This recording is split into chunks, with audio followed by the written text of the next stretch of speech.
Hey everybody, how's it going? So I just wanted to read this very depressing article that I keep getting sent and give you my take on it. It says here, 1/3 of New York's small businesses may be gone forever.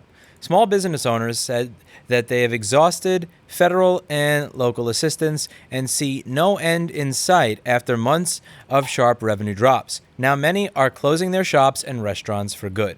William Garfield, the owner of Glady's, I'm not sure how you pronounce that, a Caribbean restaurant in Brooklyn, said he decided to close after his landlord told him we need to start paying his full monthly rent. In early March, Glady's, a Caribbean restaurant in Brooklyn, was bringing in about $35,000 a week in revenue. The Bank Street Bookstore, a 50-year-old children's shop in Manhattan, was preparing for a busy spring and summer shopping season. And Busy Bodies, a play space for children in Brooklyn, had just wrapped up months of packed classes with long waiting lists. 5 months later, those once prosperous businesses have evaporated. Glady's and Busy Bodies are closed for good, and Bank Street, one of the city's last children's bookstores, will shut down permanently in August. The three are victims of the economic destruction that threatens to derail New York City's recovery from the financial collapse triggered by the coronavirus pandemic. An expanding universe of distinctive small businesses, from coffee shops to dry cleaners to hardware stores, that give New York's neighborhoods their unique personalities and are key to the city's economy, are starting to topple. More than 2,800 businesses in New York City have permanently closed since March 1st, according to data from Yelp, the business listing and review site, a higher number than in any other large American city. About half the closings have been in Manhattan, where office buildings have been hollowed out, its wealthier residents have left for second homes, and tourists have stayed away. And this is something I believe I linked to a while back, where I was going over the fact that of the people leaving New York City, not just over the last few months, but over the past several years, a good number of them are people making six figures or more, in the 150,000 and up range. When the pandemic eventually subsides, roughly 1/3 of the city's 240,000 small businesses may never reopen, according to a report by the Partnership for New York City, an influential business group. So far, those businesses have shed over 500,000 jobs. While New York is home to more Fortune 500 headquarters than any city in the country, small businesses are the city's backbone. They represent roughly 98% of the employers in the city and provide jobs to more than 3 million people. The population in New York City is about 8 million, so that is quite a bit, which is about half of the workforce according to the city. When New York's economic lockdown started in March, the hope is that the closing of businesses would be temporary and many could weather the financial blow. The moment that I saw that they had put up that pause order on March 20th, and it didn't say when the end was, I knew full step right there that if I decided to go along with this order, I would be committing financial suicide. It was very much so up in the air. What am I? Because first it said something like online services support. Then it said technical support for online services. Like, do I support online services? I fix MacBooks. Do people use MacBooks to do programming for online services? I don't know what that means. But I knew at that point that closing would have meant I am entering a suicide pact for my business and for what I've worked for 12 years. So when they say the hope was that the closing would be temporary, the moment I saw there was no date on that thing, I knew. And I understand why there was no date, because they didn't understand exactly how things would be. They wanted to see as we went. I understood that there was going to be this idea that if you are for any type of reopening in any way, shape, or form, or the fact that this is temporary and that this is not going to last for 6 months or a year and a half, that you were going to be seen as someone that valued money over people or was just some evil piece of shit. There really seems to be very limited nuance when it comes to this issue. Either you're on the side of people saying, Louis, why are you wearing a mask? You're only in a business with 14 people that if they get sick, you're on the hook for the $20,000 a week that it costs to pay them. Duh. And on the other side, you have people saying that if I go outside of my house, even wearing a mask, there's a chance that the germ is going to come out the side of the mask, go out here while I'm riding my bicycle, no less. I've had people say this in the fucking comments and delete their comment after it gets enough shit, that as I'm riding my bike 30 miles an hour down the street, wearing a mask with the nearest person 24 feet away, I'm still making them sick with COVID. Like, there's no middle ground here, and this is what drives me nuts. But my point is, the amount of people Like, I knew that this was not going to be some sort of temporary thing, or even a thing where they say, okay, it's going to be 2 weeks. Oh, my bad, 4. Okay, it's going to be 6. I understood this is going to be an open-ended thing, because there is a lot of pressure to keep, on one side, to reopen everything so that to make money, and there's a lot of pressure on the other side to keep everything closed, because if you keep everything closed, you get to be on the side of the people who chose people over money. And it's this kind of political pandering to the opposite side. It's like you get to say, well, I as a politician only care about your safety and your life, not those greedy businesses. Anyway, but the devastation of small businesses has been both widespread and permanent as the economy reopens at a slow pace. Emergency federal aid has failed to provide enough of a cushion. People remain leery of resuming normal lives, and the threat of a second wave of the virus looms. This is the other thing, so the federal aid section. I also knew that any sort of effort here was going to be a complete mess between state and federal and local governments. So local governments were setting up the shutdowns, but the federal government is the one that everybody's going to look to pay for it, because the federal government is the one that can print money. The local government can't. The local government can just continue borrowing, but New York City's budget is already destroyed. And you also have to consider the fact that the local government hates the federal government and vice versa, because red versus blue, my team, your team kind of bullshit. So there's actually going to be an actual incentive to watch certain areas of the U.S. Burn, one way, for lack of a better way to put it, because of political rivalry. And you also have the issue with, let's say, programs like the Paycheck Protection Program. Even if you got accepted into that program, those programs lasted for something like, oh my God, Blackberry, my cat is chasing something like she has never chased something in the 10 years she has been alive. Do you see this? So with the Paycheck Protection Program, that covers you for about 8 or 10 weeks. Now, the shutdown in New York City started March 20th. Many businesses right now are still shut down. So if you took that money to pay your employees and pay your rent, even if you screwed over your vendors, you screwed over the people supplying your materials, your utilities, if you're a restaurant, if you screwed over all of the contracts for, food supplies and everything, and only paid your employees and your rent for that 8 to 10 weeks, you're actually still screwed, because the shutdown lasts longer than that. So since the federal aid is federal aid on their terms, and the shutdowns are local shutdowns on local terms, and there's no communication between the two, BlackBerry, you do whatever you want. If you unplug that HDMI cable, you're going to get. I see her pulling at the HDMI cable to the camera. There's no coordination between the two. That's a big problem. So even if you do as a good boy and do as you're told and close, even if you get accepted into the program, which many people were shut out of because places like Ruth's Chris and the LA fucking Lakers decided to qualify as small businesses, you could still be fucked. Because where you live, the shutdown could have been 18 weeks or 16 weeks or 15 weeks or 14 weeks or whatever, whereas the federal aid was only for 8 or 10 weeks if you got it. So that's another thing that I've noticed over the past few months is that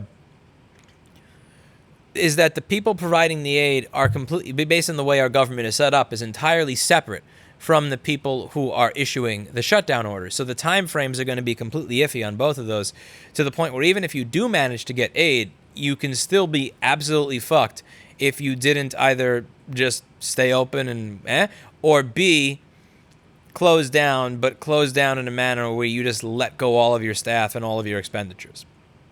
And the really sad thing here is that people that may have tried to do the right thing by their staff may have been the people that actually got screwed the most if they were not able to get any aid from the program, or if they got aid from the program, but the aid from the program ran out before the shutdown had ended. The first to fall were businesses, especially retail shops, that depended on New York City's massive flow of commuters. And months into the crisis, established businesses that once seemed invincible, including some that had ambitious expansion plans, cratering under a sustained collapse in consumer spending. One business that will not reopen is Bank Street Bookstore, a nonprofit on the Upper West Side run by the Bank Street College of Education. More than 90% of its revenue is in-store sales, mostly to neighborhood parents, to colleges, students, and elementary school teachers. We had to keep reinventing the business every week or 2 weeks based on new guidelines, Caitlin Morrissey, the store's manager, said about the past months. Our cornerstone was in-person sales, not web sales. Unlike larger firms, small businesses, bookstores, bodegas, bars, dental practices, gyms, and daycare centers typically do not have the financial resources to overcome a few rough days or weeks, let alone months. There is no clearinghouse for reliable data on the number of small businesses that have closed in New York or nationwide. The actual number of permanent closings in New York is probably higher than Yelp's tally since it largely focuses on consumer-facing businesses. A small business is generally defined by economists as those with under 500 employees. From March 1st to the end of April, during the height of the pandemic in New York City, businesses in the city that use the payment company Square saw their revenues drop by half, according to an analysis the company provided to the New York Times. The most significant revenue declines were in the Bronx and Manhattan, the company said. As part of a $2.2 trillion emergency aid package adopted in March, the federal government set aside about $500 billion in small business loans to keep workers employed and keep companies afloat. But business owners said they have spent all or most of their loans, paying salaries, bills, including rent. And again, that federal program lasted for somewhere around 8 to 10 weeks and was for employee salaries and maybe rent. And again, if you use it only on employees, maybe you get the whole 10 weeks out of what your loan was. If you use it on employees and rent, maybe you only get 8 weeks of time because, again, you're using it to pay your rent and your employees. It's the same amount of money for more stuff. If the shutdown lasted 12 to 16 weeks and your aid or lasted 8 weeks, you see where that becomes a problem. While more help for a small business is part of negotiations that the Trump administration and Republicans and Democrats in Congress try to iron out another package. Whether or not you stay in business, if you choose to be a good boy and do what the government told you and shut down your business rather than just use best practices to try and run your business as is, whether or not you think that's the right thing to do, this is just the reality. If you do the right thing, now you're at a point where whether your business continues into the future is dependent on Republicans and Democrats learning to get along. Oh, we're so fucked. While the worst of the pandemic in the United States struck New York City first, small businesses across the country have been clobbered. Between early March and early May, roughly 110,000 small businesses nationwide shut down, according to researchers at Harvard. In New York, the restaurant and hospitality industry has been one of the hardest hit. More than 80% of the city's restaurants and bars did not pay full rent in June, according to the New York City Hospitality Alliance. Among those restaurants was Glady's in Brooklyn. Its revenue plummeted by 2/3 since March to about $12,000 per week in June. The majority of its sales were from tropical rum drinks served through a side window of the restaurant.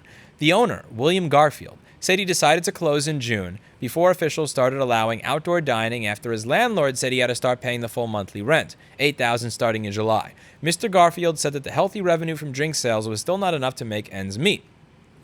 Here's one point. So there's two things I want to get into here. So the first is, yeah, it sucks that landlords are saying, okay, well, if you're not going to be able to pay full rent, you got to go. In any other circumstance, that would make sense, but where are you going to find another tenant? I mean, most businesses are at this point, they legally cannot open. They're breaking the law and hoping that perhaps the people who enforce the law, the NYPD, hate the mayor and the governor enough that they decide not to enforce their laws, which, I mean, there's no chance of that happening, right? Like, the NYPD and de Blasio get along great.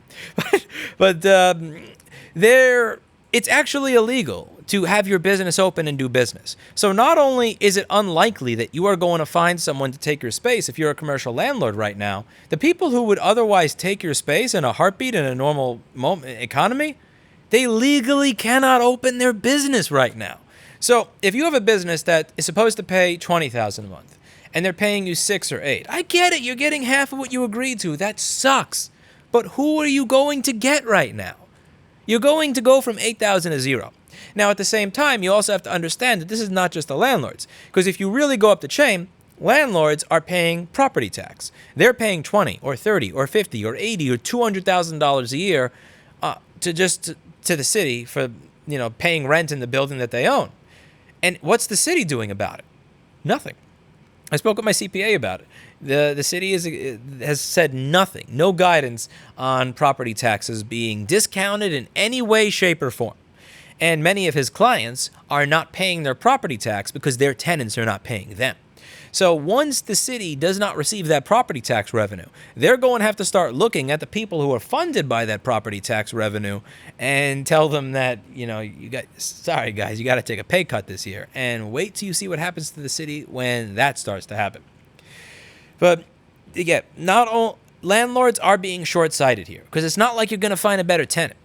Even in a good marketplace, I showed you all those places when I was doing my real estate hunt for the new store. Even when you were at the top of this economic bubble, lots of the places that were for rent when I was looking for a store in 2011 were still for rent today, and have still, in that entire 9-year time period, not found a single tenant.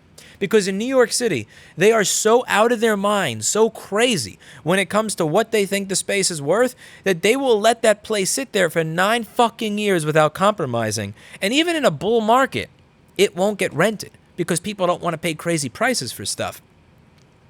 But even in cases where the rent is fair and somebody will snatch it up and say, okay, if you take 30% off, I'll take it right now.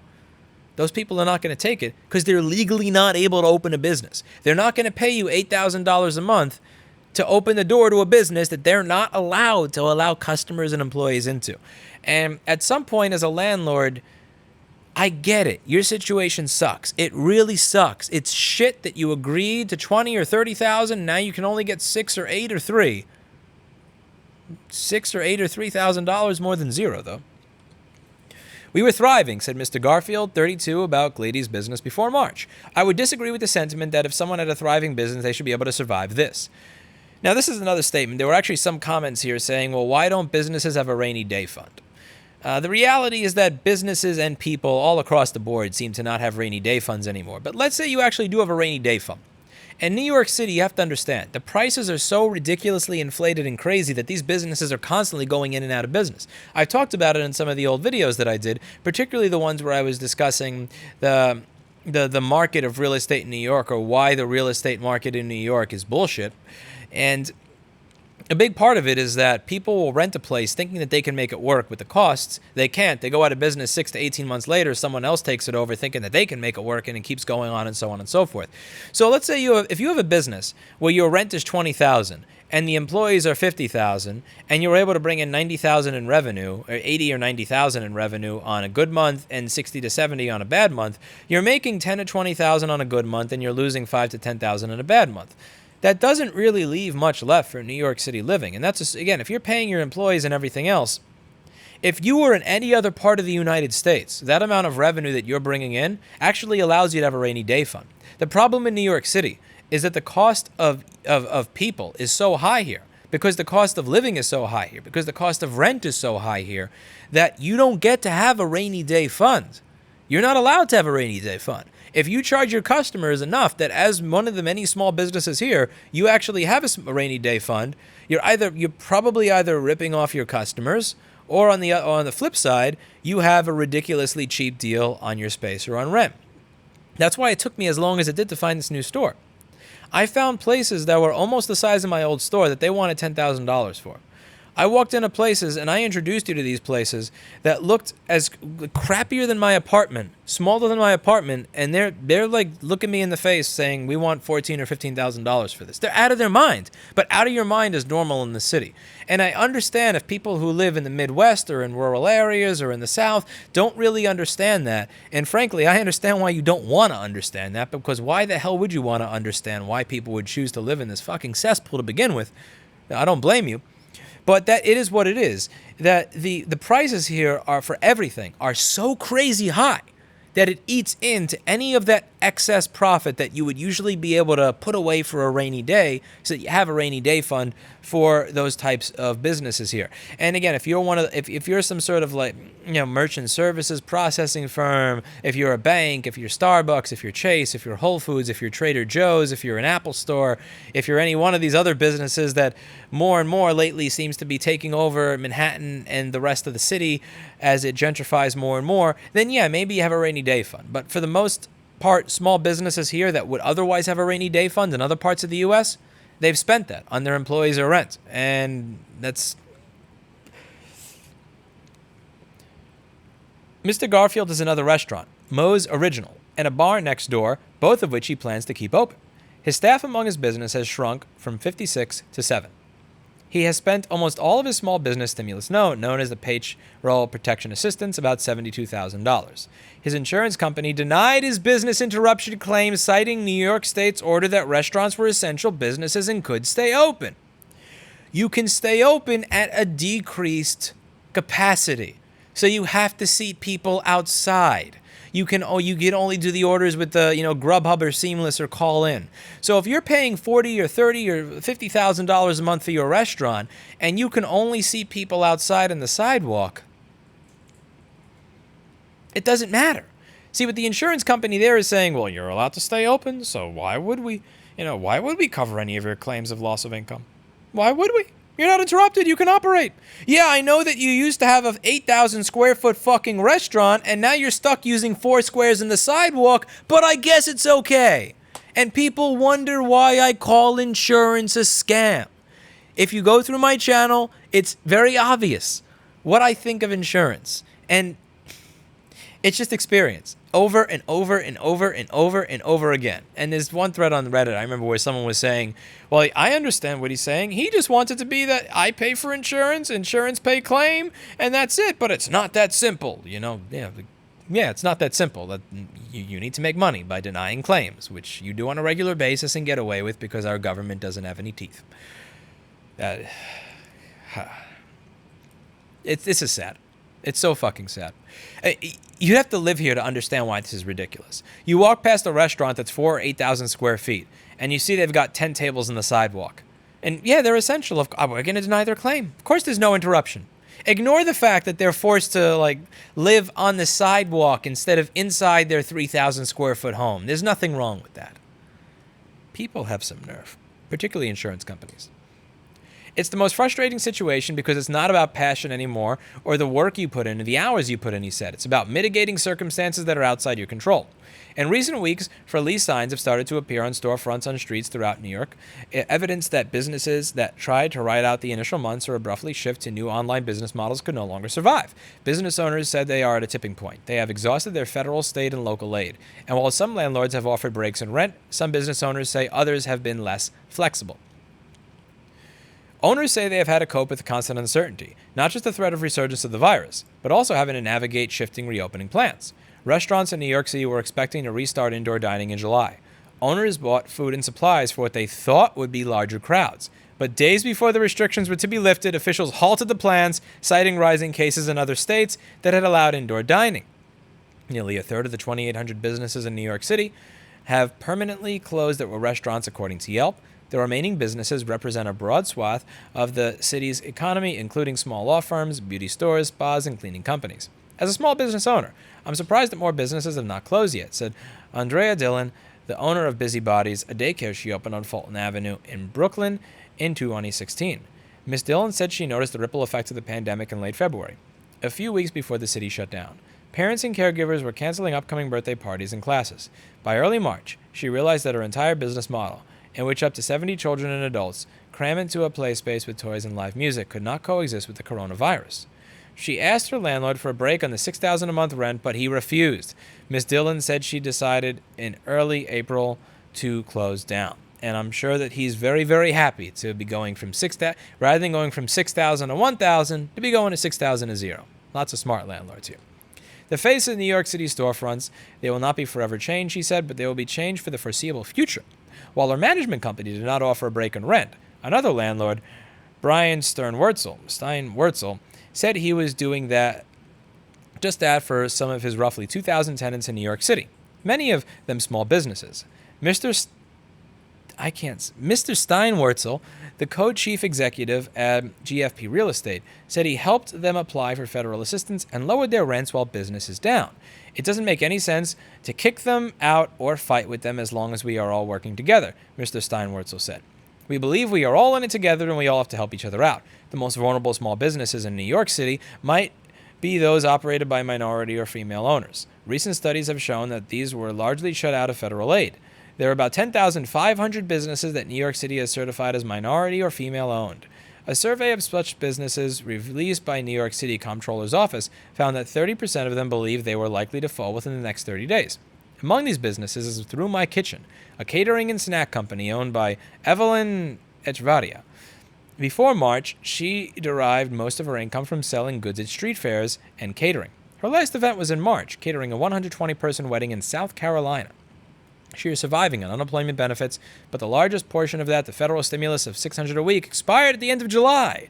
She also received $2,000 in assistance from the city. It's been very hard, Ms. Echevela. I'm sorry for butchering your name as much as people butcher mine, said. These small businesses won't be able to survive this. This, to me and many others, is devastating. It's devastating. So here's what I did. What I did is when I saw that order come by March 19th or March 20th, I said, listen, I understand the respect if people don't want to come to work. I will do my best to pay you all throughout this, regardless of whether you come to work. If nobody comes to work ever, obviously that this will not continue because I'm not Bill Gates. The money will run out eventually, no matter how generous I want to be. If people do come to work, we are going to have new procedures. We're going to be cleaning stuff all the time. We're going to be wearing masks, cleaning, and we're going to separate the desks in the front of the store so where people walk in is going to be separate from where people take the machines in, rather than it being one specific table where I'm sitting directly across from you. And if people get sick, we will, if someone is sick or gets sick, they get to stay home. What do we all want to do? And some people stayed home, some people came to work, and eventually people came back to work. It is what it is. I have one side of people telling me that I'm an evil piece of shit. I should have just stayed closed. How dare you, Lewis? You should be paying $20,000 a week out of the fucking money printer that J. Powell puts in your home. You're a piece of shit. You're greedy. I can't believe you stayed open. Technology support for online services doesn't count a computer repair shop. Blah. And then on the other side, I have people saying, Lewis, you're open, but you're wearing masks. What's wrong with you? Why are you such an idiot? You should listen to me. You should listen to some random conspiracy website. Why are you wearing a mask? And there really does not seem to be much of a nuanced view. My view was, let me buy some air filters. I got this gigantic green air filter running all the time. Let me buy up as much alcohol and wipes as I can get. Let me have a procedure where we're cleaning things constantly. Let's have a procedure where we are distanced from the customer. And let's have everybody here wear a mask and separate out the people that either live with or are immunocompromised, and do the best we can while not economically shooting myself in the foot. I realize that while in the heat of the pandemic, that people are not going to be thinking about 6 months from now, a year from now, 2 years from now, 5 years from now, 20 years from now, when their economic prospects and human capital has been completely destroyed as a result of paying the $20,000 or $30,000 a week it costs to fully run a business while taking in zero income, while also realizing that people saying this is just a fake virus, blah, blah, blah, are completely screwing themselves. I also understand why there are those people that are doing it. I was having this conversation with my friend the other day, and he just like, I just can't understand why people say that. And I said, well, if you're telling people that they need to pay $20,000 or $30,000 out of pocket, and if they don't do that, they're evil, you're giving people a financial incentive to believe that the virus is bullshit. You're literally paying them. You're giving them an economic incentive. You're pretty much paying them, or you're to believe that it is. You're paying for the incentive structure, I should say. You're paying them to be a conspiracy theorist. Because if they're not a conspiracy theorist and they go along with everything that they're supposed to go along with, at the end of the day, that results in the complete, utter, unsustainable financial and economic ruin of everything that they've worked for. And what's interesting is I've heard people say, well, why don't you just start another business? You can always start another business.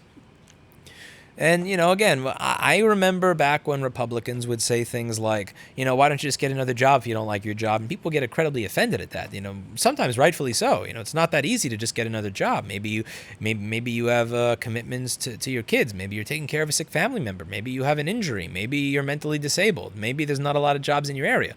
And getting a new job is a lot easier than starting another business. Speaking as someone that, lived in a place filled with fucking termites for almost a year, and had a landlord that used to say stuff like, well, what are you, Pinocchio? They're not after you, every time I would complain about the termites, just so that I could afford to get enough parts that I could have in stock to have a business. It's not easy.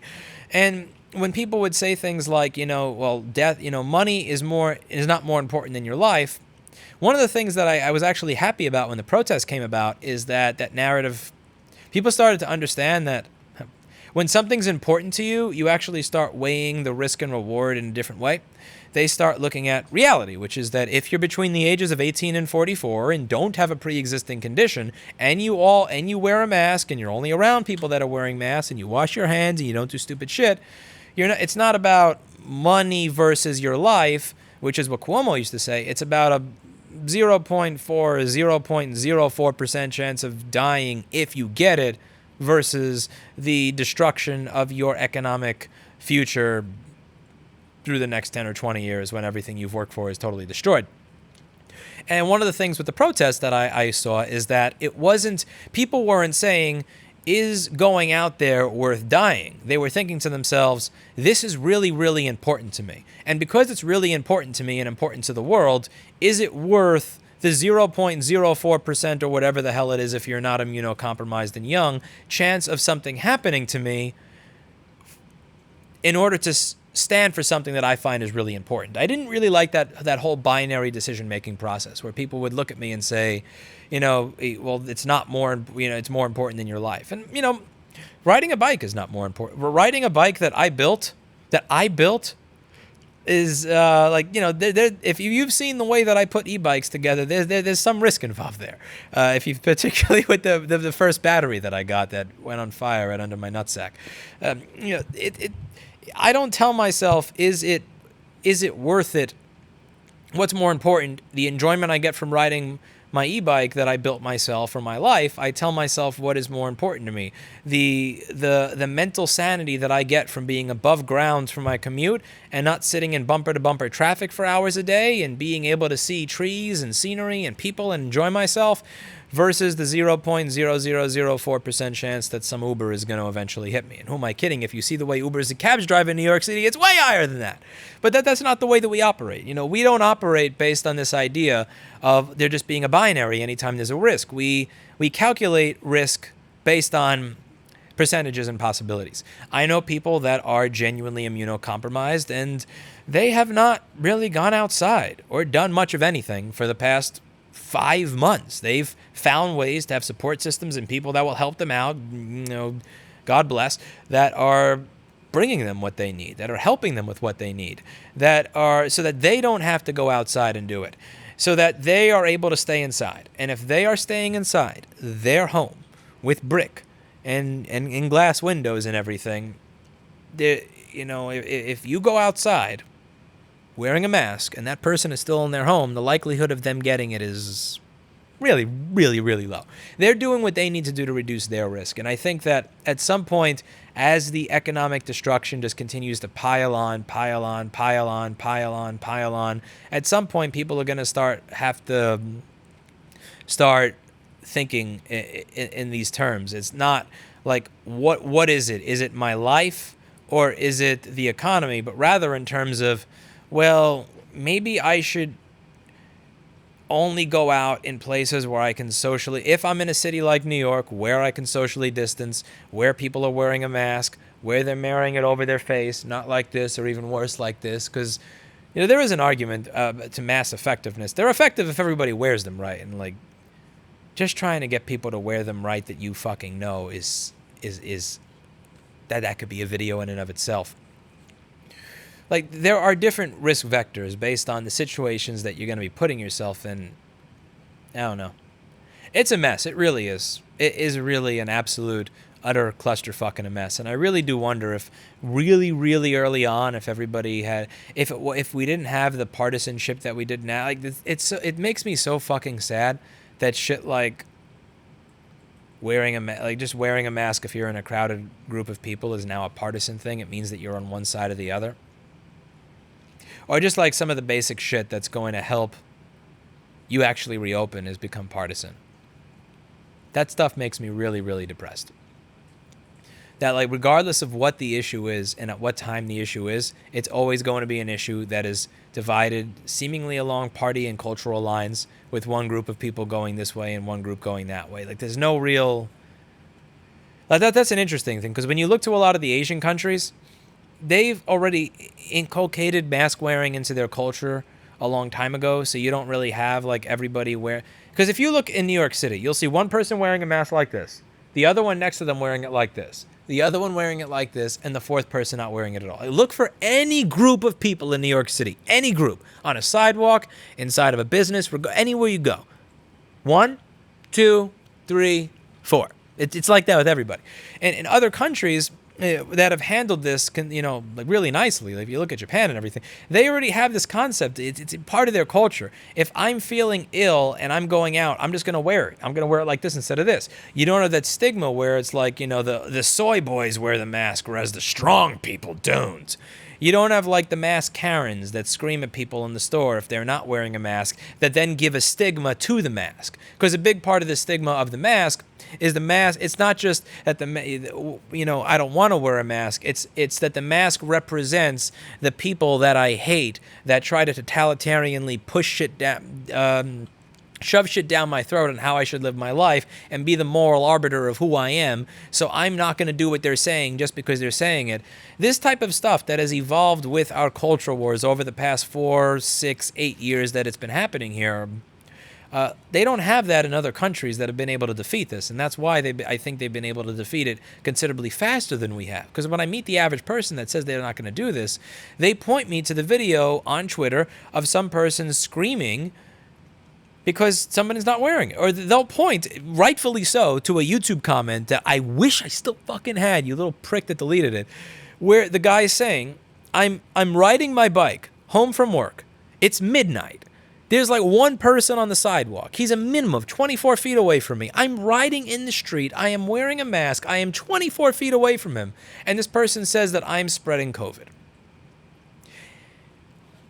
People would shoot their own pinky off just to spite a fuckface like that. And like, we have those types of internal conflicts here, and it keeps us from being able to truly unite and solve problems. And I really wish that even just early on, we would have been able to unite and solve problems like this early on without the culture wars or the partisan bickering or all this other rubbish hippie horse shit. But it is what it is now, and I'm not really, and I don't really know what the point of this video is, honestly, at this point. It's been like 37 minutes, and it's really just 37 minutes of me realizing that we're kind of fucked, and it just kind of hurts. It makes me sad. Like, even though I have not gone out of business, a lot of the businesses that were my clients are out of businesses. A lot of the schools that were my clients are out of business. So, like, at some point, this is going to come back and bite me in the ass, even if I have a staff where I don't have anybody sick or ill or out and everything's been smooth sailing for me.